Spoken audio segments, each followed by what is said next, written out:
There is a kind of pain that has no name. It is not the pain of a stranger hurting you.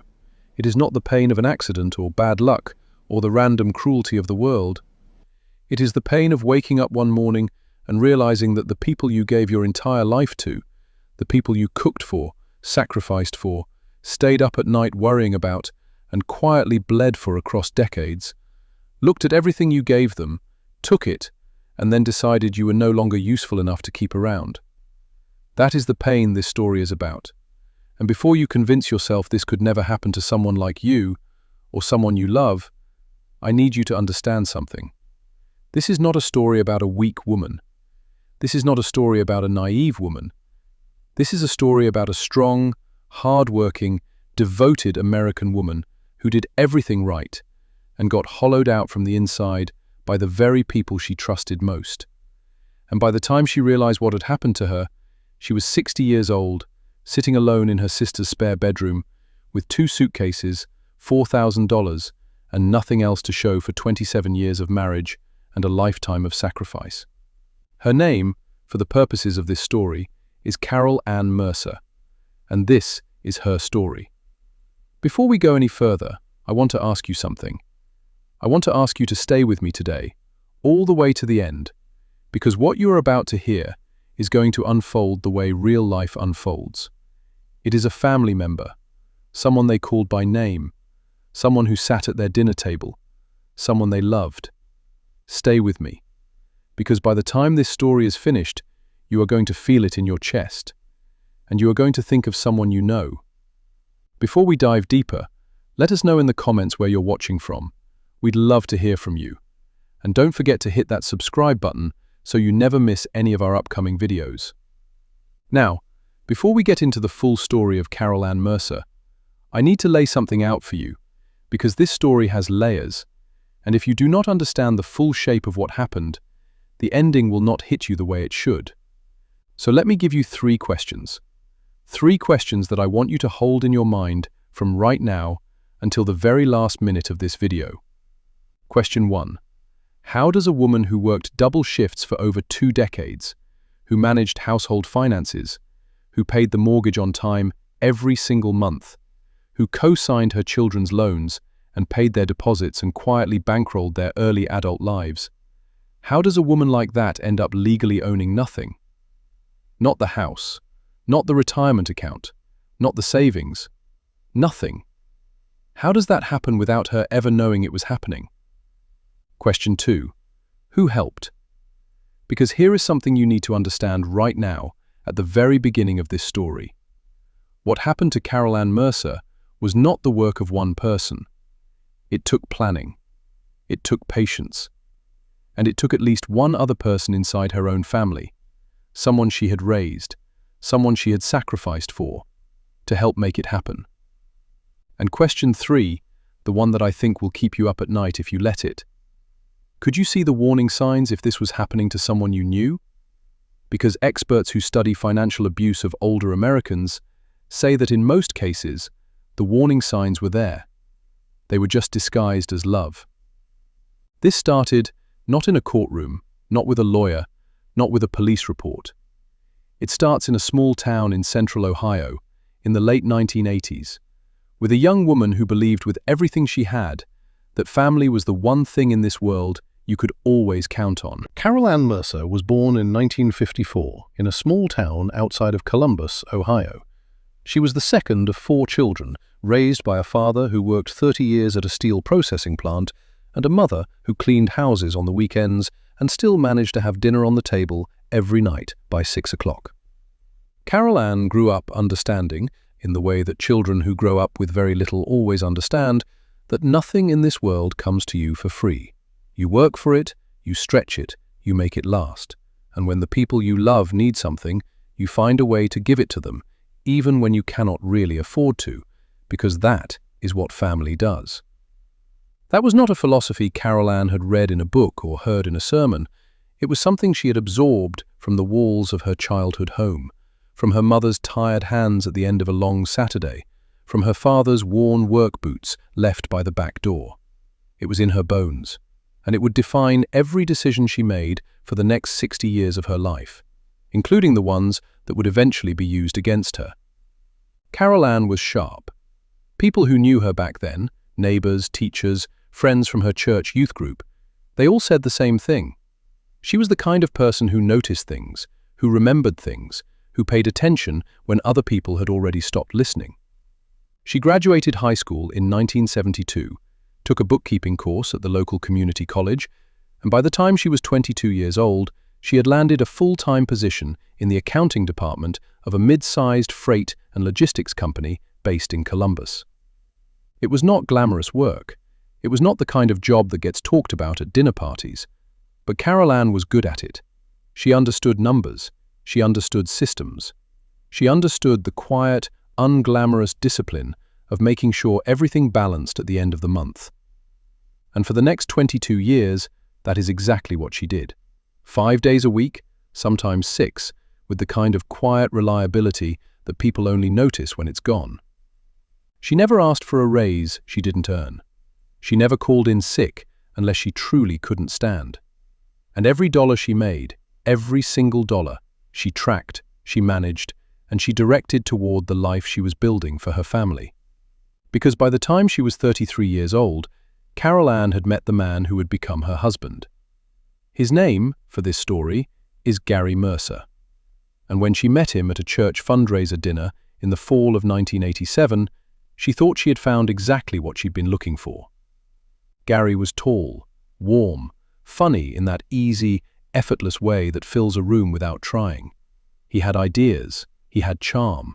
He had the kind of confidence that Carol Ann, quiet, precise, always the person making sure the books balanced, found both exciting and calming at the same time. Gary talked about the future, the way some people talk about a destination they've already been to and cannot wait to return to. He was going to start a business. He had a plan. He knew people. He had vision. And Carol Ann, who had spent her entire adult life being responsible and careful and methodical, found herself genuinely swept up in that energy for the first time. They were married in the spring of 1988. Carol Ann was 34 years old. What nobody tells you about marrying someone with vision is that vision, on its own, does not pay a mortgage. Gary's first business, a small home improvement contracting operation, lasted 14 months before the money ran out and the clients dried up. His second venture, a distribution partnership with an old friend from high school, collapsed within a year when the partnership fell apart in a disagreement neither of them would ever fully explain. By 1993, Gary was on to his third business idea, and Carol Ann was quietly, without complaint or accusation, covering the household expenses on her salary alone. She kept the books, she paid the bills, she made sure the lights stayed on, and the kids, they had 2 by then, a son named Brian and a daughter named Melissa, had what they needed for school. And Gary, to be fair, was not cruel about it. He was not unkind. He was not a man who sat around while his wife worked herself to exhaustion. He contributed what he could when he could. He cooked sometimes. He showed up to school events. He was, by most accounts, a present and loving father. But when it came to financial stability, real, sustained, reliable financial stability, that was Carol Ann. It had always been Carol Ann. And over the years, without either of them fully acknowledging it, that arrangement became the invisible architecture of their entire marriage. People who knew Carol Ann during those years describe a woman who seemed genuinely content. She was not a complainer. She did not keep a running tally of what she gave and what she got in return. She was the kind of person who saw sacrifice not as a burden, but as an expression of love, and she loved her family with an intensity that people who knew her still struggle to put into words even today. When Brian needed braces at 13, Carol Ann took a second bookkeeping client on the side to cover the cost. When Melissa wanted to go on the school trip to Washington, D.C. in 8th grade, Carol Ann sold some of her mother's old jewelry at a pawn shop and didn't tell anyone. When Gary's third business venture finally collapsed in the mid-90s, and he fell into a quiet, heavy depression that lasted the better part of 18 months, it was Carol Ann who kept the household running, who kept the children's routines normal, who made sure nobody outside the family ever saw the seams coming apart. She was, in every real sense of the word, the foundation. And foundations, as any engineer will tell you, only get noticed when they crack. By the early 2000s, Gary had settled into a more stable situation, a sales position at a regional supplier that gave him a steady, if modest, income. The children were growing up. Brian had graduated high school and was talking about technical school. Melissa was a teenager with strong opinions and a wide social circle. Carol Ann, now in her late 40s, had been with the same logistics company for over 2 decades. She was well respected there.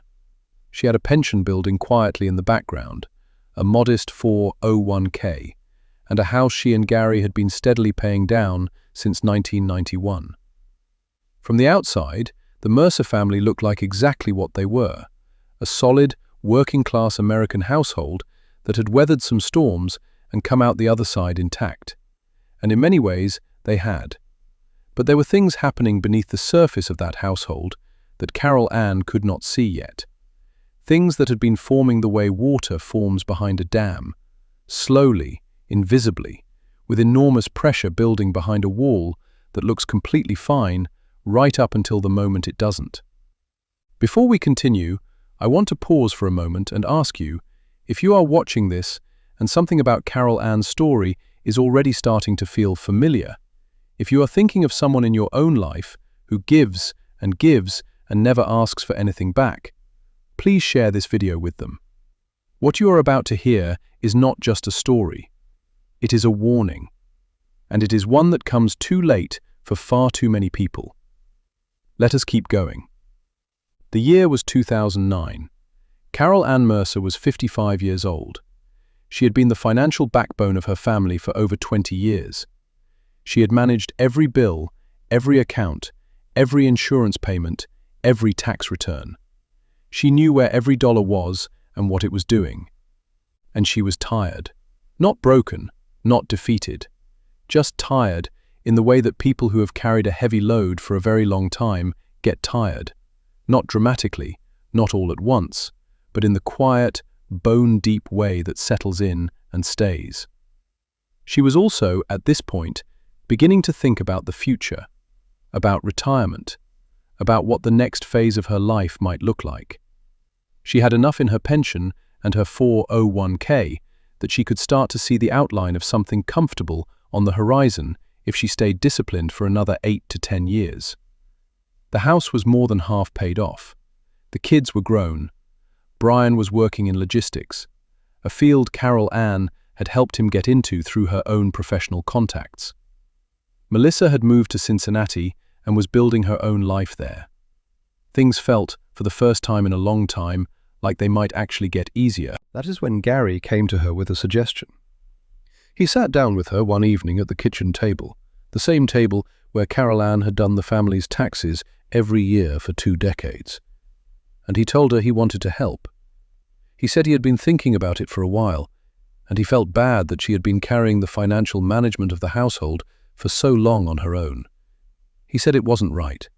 He said he wanted to take some of that off her plate. He framed it gently and with what sounded like genuine care. He told her he had been reading about estate planning, about how couples their age should start thinking about structuring their assets more efficiently, about how keeping everything in both names could actually create complications down the road. He used words like simplify and streamline and protect. And Carol Ann, the woman who had spent 30 years being the careful one, the responsible one, the one who read the fine print, listened to her husband of over 20 years and believed him. Because why wouldn't she? He was her husband. He was the father of her children.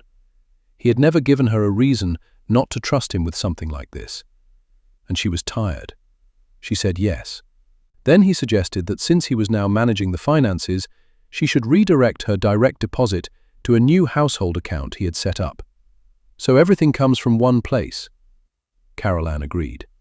Then, in 2011, Gary placed a document in front of her one afternoon while she was in the middle of cooking dinner and told her it was a county property tax exemption form that needed her signature to update their records. He set a pen down next to it. She wiped her hands on a dish towel, signed it, and went back to the stove. She did not read it. She had no reason to. It was a tax form. Her husband had told her it was a tax form, and she trusted him.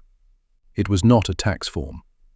What Carol Ann had signed was a quitclaim deed, a legal document that transfers property ownership from one person to another, and which does not require money to change hands or a title search to verify the original owner. With a single signature, taken in a moment of distraction, in her own kitchen, by the man she had been married to for over 20 years, Carol Ann Mercer had legally transferred her ownership of the home she had helped pay for since 1991 entirely to Gary. She owned nothing, and she did not know it. She went back to cooking dinner. Gary folded the document, put it back in the folder he had brought in, and said thank you. He was calm. He was pleasant. He kissed her on the cheek. And Carol Ann thought nothing of it, because she had no reason to think anything of it. That is the part of this story that I want you to sit with for a moment, because it is the part that matters most. It was not a dramatic moment. There was no confrontation, no argument, no moment where Carol Ann thought something was wrong.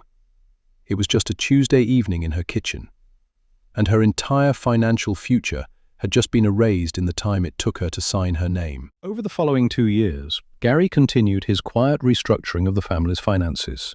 He rolled Carol Ann's portion of their joint retirement account into a trust, easier to manage in one place, he told her. He refinanced the mortgage in his name alone. Better rate, the bank recommended it. He opened lines of credit Carol Ann did not know about. He consulted, quietly and privately, with a financial planner that Carol Ann had never met and would not learn about until years later. And at every step, when Carol Ann occasionally asked a question, "Where did that account go? What happened to that statement?" Gary had an answer, a calm, reasonable, plausible answer. And Carol Ann, who was working full-time, managing her aging mother's care on the weekends, and trusting the man she had shared a bed with for 25 years, accepted those answers and moved on. Because that is what trust looks like from the inside. It looks like not having to check. It looks like believing that the person sitting across the breakfast table from you every morning would never do anything to hurt you. It looks exactly like what Carol Ann had, right up until the moment it shattered. In January of 2014, Gary Mercer filed for divorce. Carol Ann did not see it coming, not because she was oblivious, not because she was careless, but because nothing in Gary's behavior in the weeks before he filed had suggested anything was wrong. There had been no major argument, no cold silence, no warning. He had simply, methodically, and quietly decided that the time was right. And the reason the timing was right, as Carol Ann would learn when she sat down with her own attorney in the weeks that followed, was that Gary had spent the previous 5 years making sure that by the time he filed, there would be nothing left for Carol Ann to claim. When her attorney pulled the property records, Carol Ann's name was not on the house. When he pulled the retirement accounts, Carol Ann's portion had been absorbed into a trust that Gary controlled. When he pulled the bank accounts, Carol Ann's name was not on a single one.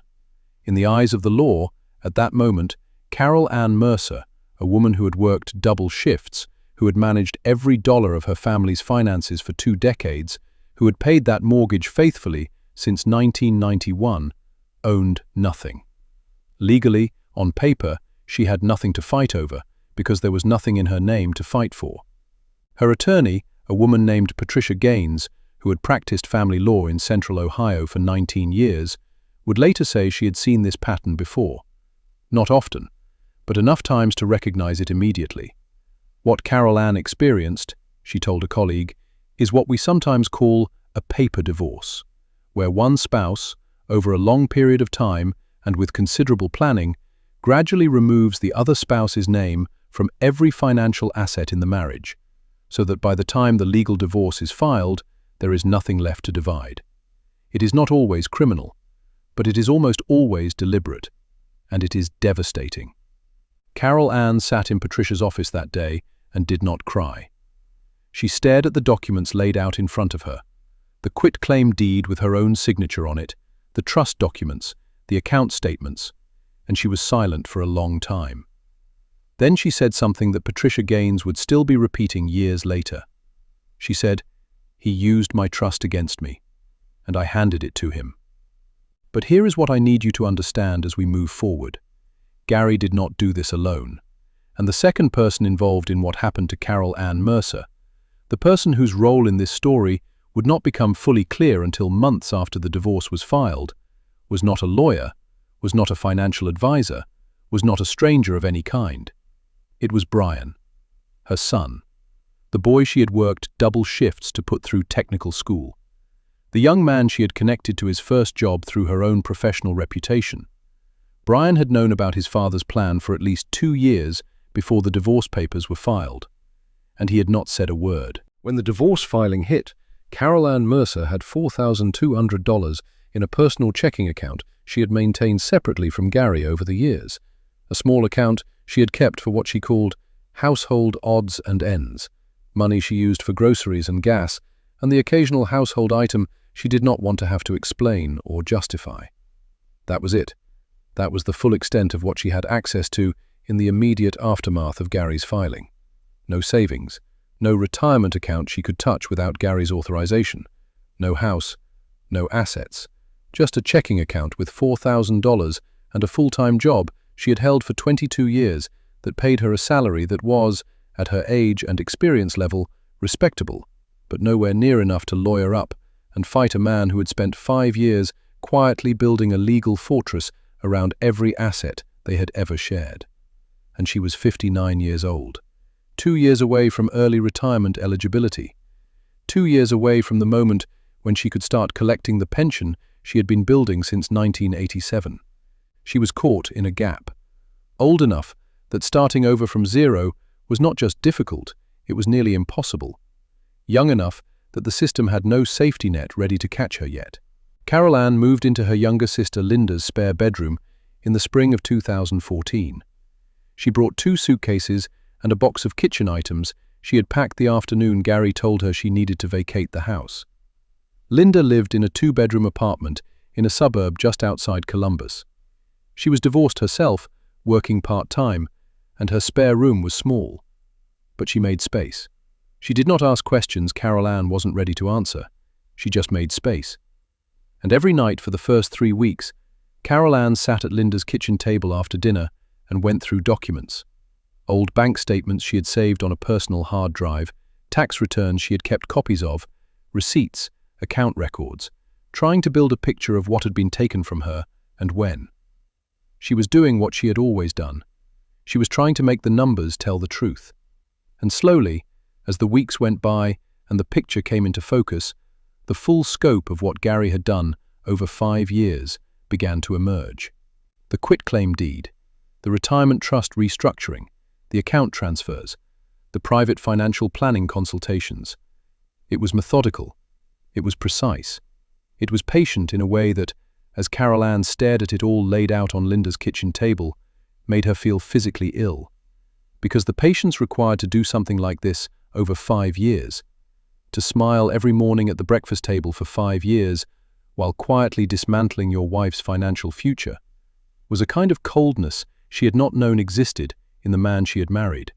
Patricia Gaines filed a motion to contest the quitclaim deed on the grounds of fraudulent misrepresentation, the argument being that Gary had deliberately and knowingly misidentified the document as a tax form when he had presented it to Carol Ann for her signature. It was a narrow argument. A divorce court judge does have the power to set aside a quitclaim deed executed under false pretenses, but the matter is subject to proof, and proof was what Carol Ann needed, and what, at that point, she did not clearly have. Gary's attorney argued that Carol Ann had signed the document voluntarily, and that she, as a trained bookkeeper with decades of financial experience, could not credibly claim she had not understood what she was signing. It was a low blow, and Carol Ann knew it. But she also knew it was not without legal merit. And it stung in a way that went far beyond the courtroom, because it took the thing she was most proud of, her competence, her financial literacy, her years of careful management, and used it as a weapon against her. The very skills she had spent her career developing were now being cited as reasons she should have known better. It was, as Patricia would later describe it, one of the cruelest reversals I have seen in nearly 2 decades of family law. Carol Ann's legal resources were running out fast. Attorney fees ate through her $4,000 within the first 2 months. She took out a personal loan using her car as collateral. She sold a small diamond ring her mother had left her. She borrowed money from Linda, money Linda did not really have, and signed a handwritten IOU that she kept folded in her wallet alongside a photograph of her children taken at a family Christmas nearly a decade earlier. She kept that photograph in her wallet not because she was sentimental about it, but because she wanted to look at it every time she was about to give up and remind herself of what had been done to her and who had done it. It was not a comfort, it was a fuel. And then, in the early summer of 2014, a letter arrived at Patricia Gaines's office. It came in a plain white envelope with no return address. Inside was a single typed page and a handwritten note at the bottom. The typed page was a statement from a woman named Donna Whitfield. Donna was a former bookkeeping consultant who had done contract work for Gary Mercer in 2009 and 2010, the same years during which Gary had first offered to take over the family finances. In her statement, Donna described being hired by Gary to help him restructure and transfer a series of joint financial accounts. She described being told, explicitly, not to document her consultations with Gary in the standard way. And she described being told that the purpose of the restructuring was to remove a co-owner from several assets in advance of a change in family circumstances that Gary told her would be happening within the next few years. She had not known, she wrote, that the co-owner was Gary's wife. She had not known that the wife was unaware of what was happening. She had assumed it was a legal estate planning exercise agreed upon by both spouses. She had kept quiet for years out of professional caution and personal uncertainty. But she had seen a brief mention of Carol Ann's case in a local news article, and she could not stay silent anymore. Patricia Gaines read that letter twice in her office, and then called Carol Ann. She told her to come in. When Carol Ann arrived and read the statement, she sat very still for a long moment. Then she said, "So there's a witness." Patricia told her it was not a guarantee, it was not a conviction, but it was documentation of intent, evidence that Gary had been planning the financial restructuring with deliberate concealment in mind, not as a routine estate planning exercise, but as a precursor to leaving. It was, Patricia told her, enough to fight with. And fighting was what Carol Ann intended to do. What happened next was something that neither Carol Ann nor Patricia had anticipated, and it came not from a courtroom, but from the internet. Linda, frustrated and heartbroken at watching her sister fight this battle with dwindling resources and no public awareness, posted a detailed account of Carol Ann's situation on a private Facebook group for women over 50 navigating divorce. She posted it late on a Thursday night, sitting at her kitchen table, while Carol Ann slept in the next room. She did not expect much. She was not trying to start a movement. She just needed somewhere to put the weight of what she was watching happen to her sister. Within 72 hours, the post had been shared over 40,000 times. It had been picked up by several regional news blogs. A legal non-profit in Columbus that specialized in elder financial abuse and low-income family law cases reached out directly. They had seen the post. They had reviewed the basics of the situation, and they were willing to take Carol Ann's case pro bono. But just as that door opened, just as it seemed like the tide might finally be turning, Carol Ann received another blow.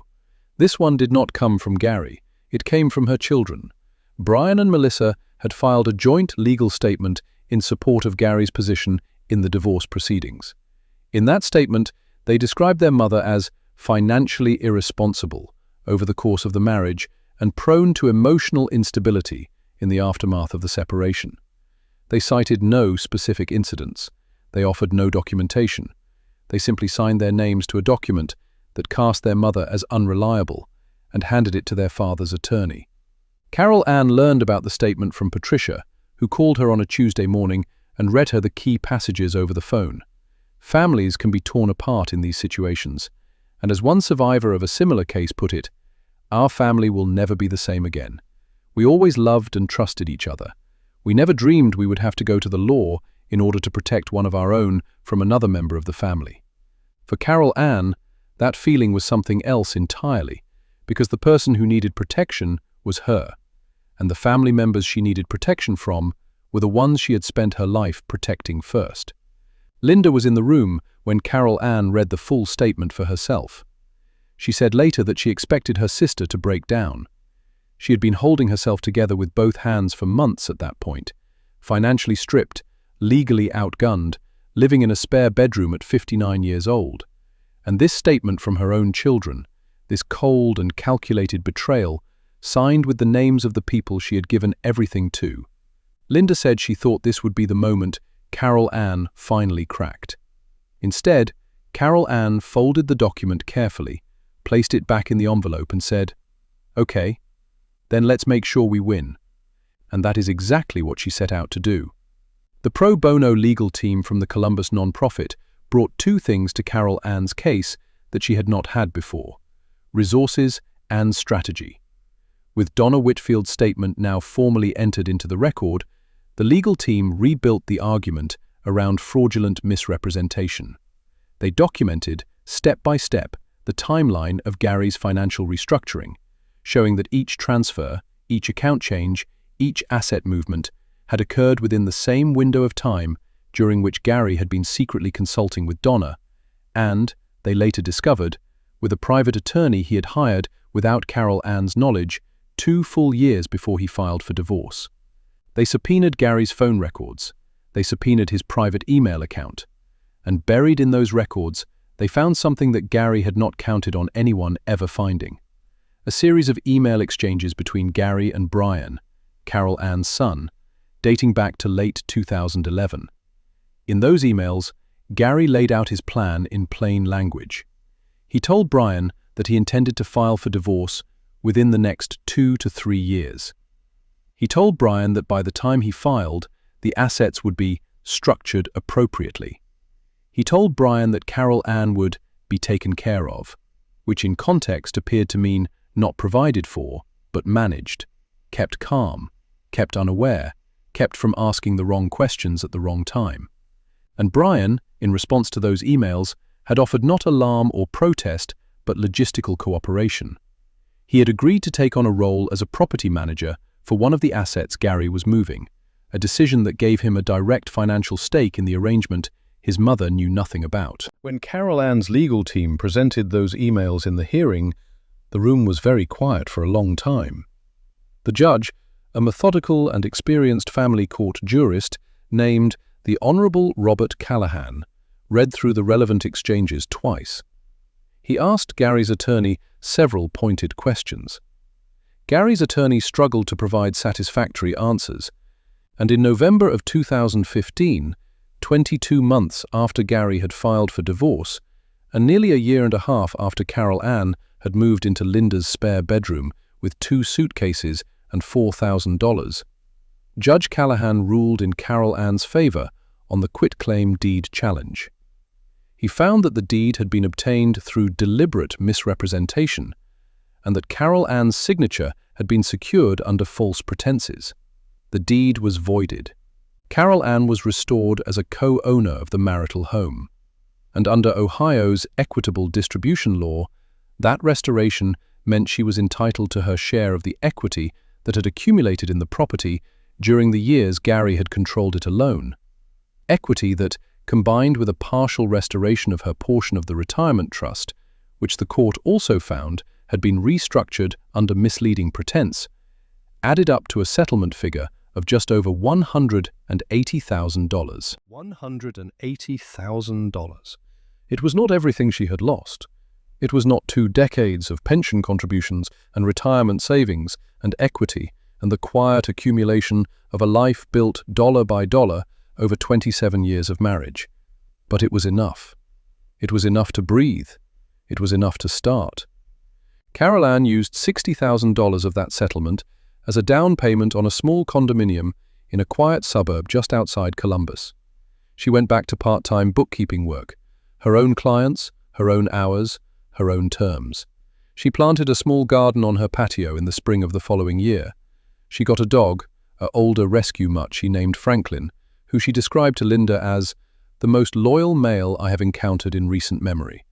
And slowly, month by month, Carol Ann Mercer began to rebuild a life from a foundation that should never have been taken from her.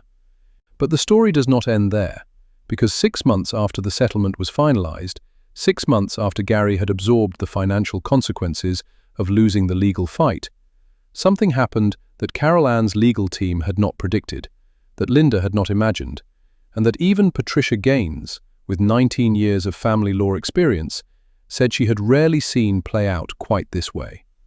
Melissa called, not to apologize, not to acknowledge what she and Brian had done. She called because Gary had stopped speaking to both of them. He had cut Brian and Melissa off completely in the weeks after the settlement, angry that the legal battle had cost him more than he had planned for. And then, without warning or explanation, Gary had quietly updated his own estate documents, written both of his children entirely out of his will, and moved across state lines with a woman he had been seeing privately for at least 3 years, a relationship, it later emerged, that had been ongoing during the final years of the marriage, and that Gary's private attorney had known about when he was advising Gary on how to structure the asset transfers. The children who had signed a legal statement calling their mother financially irresponsible and emotionally unstable. The children who had cooperated, willingly or not, in a plan to strip their mother of everything she had spent her life building. Those children had been pieces on Gary's board from the beginning. He had offered them proximity to the assets, kept them close enough to be useful, and then, when the game was finished, and he had moved on to the next chapter of his life, he folded them away with everything else. Brian called Linda several months after Melissa's call. He did not speak to Carol Ann directly. He asked Linda to tell Carol Ann that he was sorry. Linda relayed the message. Carol Ann was quiet for a long moment. Then she said, "Tell him I heard him." That was all. She did not call him back. She did not write him a letter. She did not reach across the space of what had been done and try to pull it closed. She had spent 60 years being the person who made things easier for everyone else, who absorbed the discomfort so others wouldn't have to feel it, who kept the peace at the cost of her own. She was done with that now. Elderly victims of financial abuse often experience profound feelings of guilt and shame, particularly when the offender is a family member, someone they trusted completely. As a result, they can lose confidence in their own judgment and fall into serious depression. Carol Ann Mercer could have been that person. She had every reason to be, but she was not. And that, perhaps, is the most remarkable part of this entire story. Not the legal victory, not the emails that exposed the plan, not the pro bono attorneys or the viral Facebook post or the voided quitclaim deed. The most remarkable part is that Carol Ann Mercer, at 60 years old, with nothing but a spare bedroom, a personal checking account, and a sister who believed her, decided to fight. She did not do it because she was certain she would win. She did not do it because the law was clearly on her side. She did it because somewhere in the part of her that had survived decades of carrying this family on her back, without acknowledgement or recognition, she still had the dignity to say, "This is wrong, and I am not going to let it stand." The last thing I want to leave you with is not a statistic, though the statistics are staggering. The National Center on Elder Abuse estimates that only 1 in 24 cases of financial elder abuse is ever reported to authorities.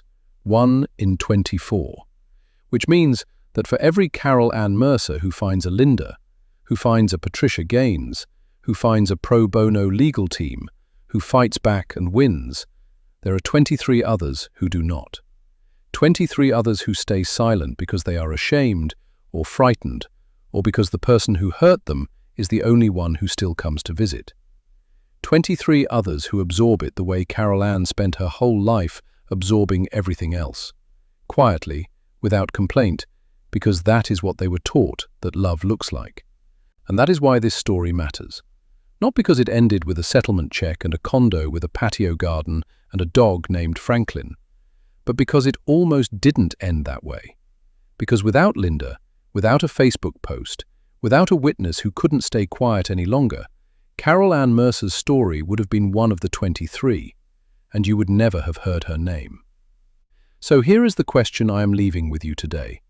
Not a rhetorical one, a real one, worth taking seriously.